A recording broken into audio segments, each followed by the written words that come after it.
tetapi dan juga jangan takut dengan ancaman-ancaman apapun, tetapi takut satu-satunya hanya kepada ancaman Tuhan. Betul?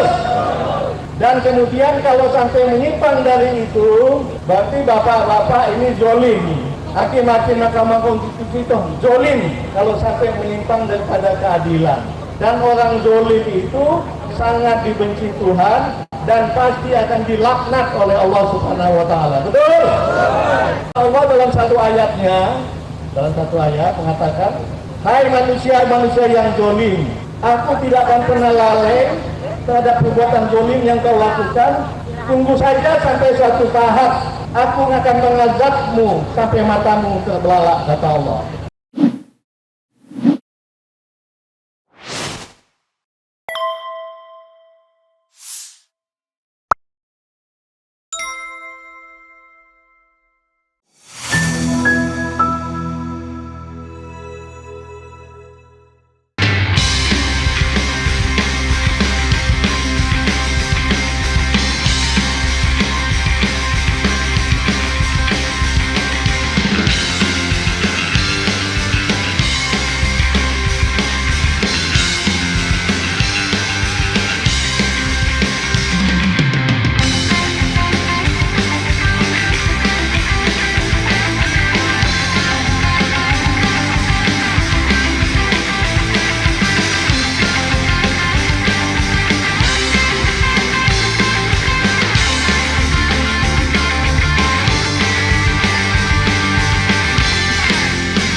Assalamualaikum warahmatullahi wabarakatuh. Waalaikumsalam warahmatullahi wabarakatuh. Alhamdulillah, saya Jenderal Purnawirawan Fahrul Razi. Saya senang sekali berada di tengah teman-teman semua yang punya kesamaan sikap anti kezoliman, menegakkan keadilan dan cinta kepada negara kesatuan Republik Indonesia. Betul? Hari ini kita kumpul di sini tidak ada lain untuk mendorong semangat hakim-hakim konstitusi yang kita muliakan dan memberikan beberapa nasihat kepada beliau-beliau itu agar dapat melaksanakan tugasnya dengan penuh kesungguhan dan menegakkan keadilan demi masa depan bangsa yang lebih baik. Betul? Jadi apa yang mereka diskusikan dan akan diputuskan tidak semata-mata terkait dengan hasil pemilu, betul? Tetapi juga sangat terkait dengan masa depan bangsa Indonesia yang saat ini sedang dalam keadaan yang sangat tidak baik-baik saja. Betul? Betul. Kalau kita memberi nasihat kepada beliau-beliau itu sudah pantas, karena kita ini rakyat. Rakyat menurut konstitusi adalah pemegang kedaulatan rakyat di Indonesia, betul? Jadi kedaulatan rakyat itu bukan di tangan presiden, bukan di tangan penjabat siapapun, tapi berada di tangan rakyat. Betul? Bukan berarti kita sombong seolah-olah kita lebih baik, bukan. Tapi agama kita mengajarkan kalau kita tidak sering memberikan saling nasihat satu sama lain, maka kita akan rugi. Itu yang disebut dalam surat Al-Asri bahwa manusia dalam keadaan rugi kecuali yang saling nasihat menasihati, menegakkan kebenaran dan kesabaran. Betul? Betul.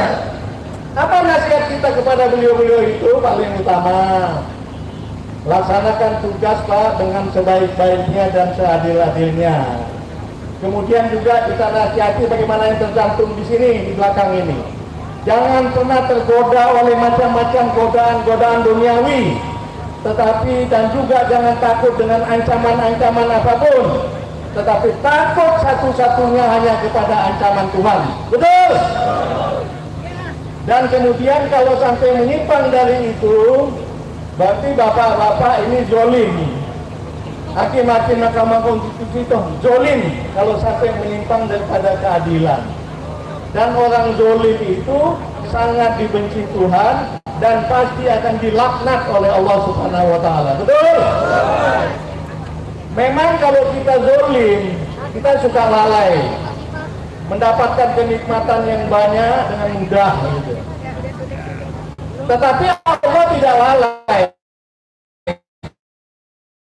Allah dalam satu ayat mengatakan, hai manusia yang zolim, aku tidak akan pernah lalai terhadap perbuatan zolim yang kau lakukan. Tunggu saja sampai suatu tahap aku akan mengazabmu sampai matamu terbelalak, kata Allah. Itu ada, saya lupa suratnya, bunyinya ya. Wala tasabanallahu kafiran amma ya'malu zalimun. Innama yalqukum wa tawsiqul artinya sampai suatu saat matamu akan terbelalak karena azabku, kata Allah. Kemudian juga kita ingatkan betul-betul menegakkan amanah dan keadilan.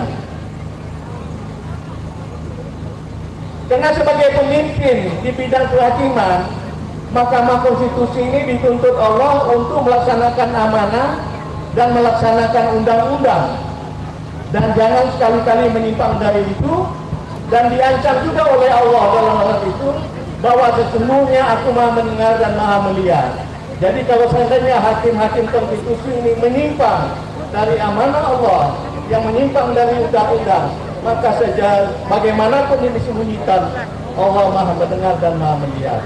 Oleh itu kembali sama-sama kita ingatkan kepada hakim ini supaya betul-betul mereka menegakkan kebenaran dan keadilan untuk menghasilkan keputusan yang terbaik. Keputusan akan disampaikan pada tanggal 22 April. Mohon maaf, ini Pak, tidak ada yang melempar-lempar. Tertib, tidak ada yang melempar-lempar. Mohon maaf Bu, pembagian buku nanti. Tolong hormati yang tidak. Ya. Oke, lanjut Pak. Nanti. Kata Allah, innallaha ya'murukum an tu'adul amanati ila ahliha wa idza hakamtum bainan nasi an tahkumu bi adli. Innallaha ni'ma ya'idu bihi innallaha kana sami'an basir. Sama dengan memberikan peringatan kepada hakim-hakim konstitusi, laksanakan amanah dengan sebaik-baiknya, tegakkan hukum dengan sebaik-baiknya, dan Allah maha mendengar dan maha melihat. Dengan itu mudah-mudahan hakim konstitusi berpikir berkali-kali, tidak ada yang bisa dia sembunyikan, diri secara tertutup pun Allah akan tahu, dan azab Allah akan pasti akan menimpanya suatu waktu. Terima kasih. Bila taufiq wal hidayah. Assalamualaikum warahmatullahi wabarakatuh. Waalaikumsalam warahmatullahi wabarakatuh. Allahu Akbar. Allahu Akbar. Allahu Akbar. Allahu Akbar. Allahu Akbar. Allahu Akbar. Merdeka. Merdeka. Terima kasih. Bapak Jenderal Fahrul Razi ini bukan saja seorang jenderal yang ngurus panutan kita, tetapi beliau seorang kiai, mantan menteri agama. Sebelum kita lanjutkan pernyataan sikap dari FPDN, di atas sudah ada Bapak Profesor Dr. Rahman Wahab dari GPKR juga. Kami silakan untuk menyampaikan 3 menit. Assalamualaikum warahmatullahi wabarakatuh. Waalaikumsalam warahmatullahi wabarakatuh. Allahu Akbar. Allahu Akbar. Allahu Akbar. Allahu Akbar. Allahu Akbar. Allahu Akbar. Merdeka. Merdeka. Ibu-ibu bapak dan para sesepuh, para senior, kiai dan para habaib, alhamdulillah kita bisa ada di sini. Kita tidak akan pernah ada di sini kecuali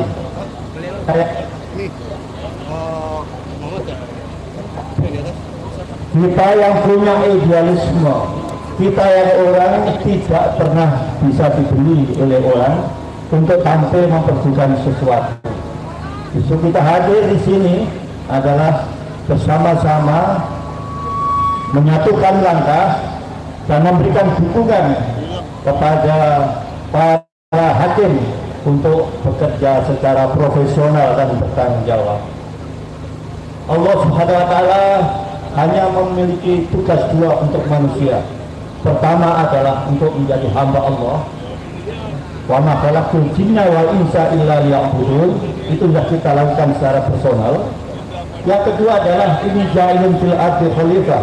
Kita semua tanpa terkecuali menjadi khalifah di atas bumi ini. Jadi kita sama yang ada di sini, ya, punya tanggung jawab yang sama. Tidak hanya mikir diri kita sendiri, tapi mikir tetangga, mikir orang lain, dan memikir bangsa. Atas dasar itulah kita ingin menyempurnakan Islam kita. Tidak hanya 5 pilar, tapi disempurnakan dengan pilar ke-6 adalah jihad fisabilillah. Allahu Akbar.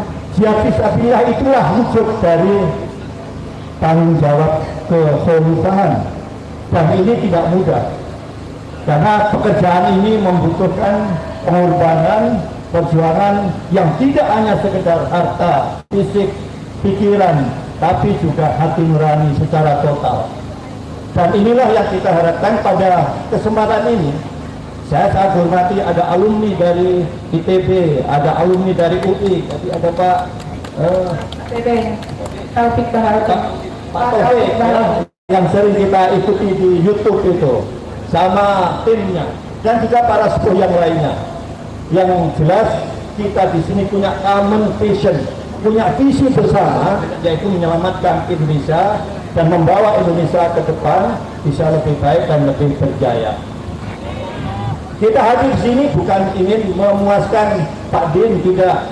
Kita terpanggil semua mewakili yang ada di luar, seperti juga yang kemarin sopir Gojek ngomong-ngomong ternyata dia tidak sevisi. Mulanya agak sinis kepada apa yang akan saya ikuti hari ini, tapi lama-lama dia sadar bahwa tidak semua harus ada di sini. Rasulullah saja berjuang hanya ditemani 4 orang plus 1 istri. Menjadi besar. Mengapa? Karena diperjuangkan adalah kebenaran. Inilah yang kita harapkan.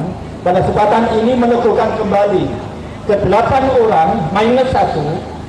Jadi mestinya juga yang minus 1 itu tidak ikut membuat keputusan kemarin sampai membuat goro-goro sampai sekarang ini, ya.